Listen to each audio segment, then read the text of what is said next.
अस्सलाम वालेकुम, welcome to my channel. उम्मीद है दोस्तों सब लोग अच्छे से होंगे। आज एक नई वीडियो के साथ आपकी खिदमत में हाज़िर हैं। आज रिसेंटली जो वेनेज़ुएला में ज़लज़ला आया उसके बारे में बात करेंगे। काफ़ी ज़्यादा हलाकतें हुई हैं। बताया जा रहा है कि 164 170 के करीब अफराद की हलाकतें हुई हैं और हज़ारों लोग ज़ख्मी हैं चूँकि बड़ी बड़ी बिल्डिंगें गिरी हैं। सबसे पहले जो ज़लज़ले की पहली लहर आई है वो 7.2 मैग्नीट्यूड की थी। इतनी शिद्दत का ज़लज़ला नॉर्मली बिल्डिंग्स को गिराने और तबाही मचाने के लिए काफ़ी होता है। इसके साथ ही एक के बाद दीगरे दूसरी लहर आई है जो कि 7.5 मैग्नीट्यूड की थी, जो कि इंतहाई ख़तरनाक लहर थी। कश्मीर में किसी ज़माने में 8 इशारिया समथिंग का मैग्नीट्यूड का ज़लज़ला आया था, जिससे तकरीबन लाखों के हिसाब से हलाकतें हुई थी। इसमें हलाकतें तो कम बताई जा रही हैं, लेकिन काफ़ी लोग ज़ख्मी हुए हैं, बड़ी बड़े प्लाजे बिल्डिंगें गिरी हैं। वेनेज़ुएला आपको पता है कि दुनिया में सबसे बड़ा पेट्रोल और डीज़ल और गैस पैदा करने वाला मुल्क है।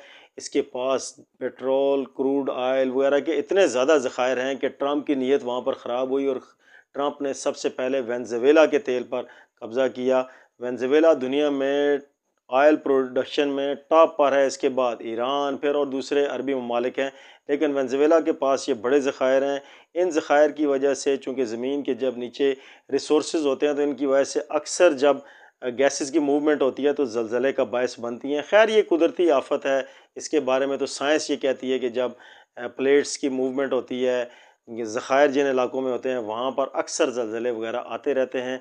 ये कुदरती आफ़त भी है। ये जुमरात के रोज़ आई है सुबह के टाइम, और इससे काफ़ी ज़्यादा हलाकतों का मज़ीद भी ख़दशा है, क्योंकि मलबे के नीचे काफ़ी ज़्यादा लोग दबे हुए हैं जो कि अभी तक पता नहीं चल रहा। कुछ लोग ज़ख्मी जो हुए हैं हज़ारों के हिसाब से, उनका तो हॉस्पिटल्स वगैरह में मुंतकिल कर दिया गया, और बहुत सी दुनिया की एनजीओज़ बरतानिया, फ़्रांस, इटली से वेनेज़ुएला की तरफ रवाना हो गई हैं ताकि वहाँ पे लोगों की हेल्प की जा सके।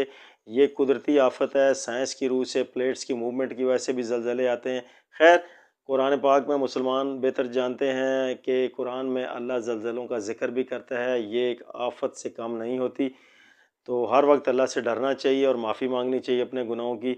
हो सके तो बीइंग अ मुस्लिम ज़िंदगी में लोगों से माफ़ी मांग लेनी चाहिए, क्योंकि ज़िंदगी का कुछ पता नहीं होता किस टाइम शाम हो जाए ज़िंदगी की।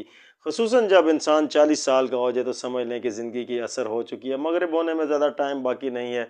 कोशिश करनी चाहिए अपनी गलती कोताहियों की ज़िंदगी में माफ़ी मांग लेनी चाहिए। मौत के बाद टाइम नहीं मिलेगा। दोस्तों, नेक्स्ट वीडियो तक के लिए अल्लाह हाफ़िज़।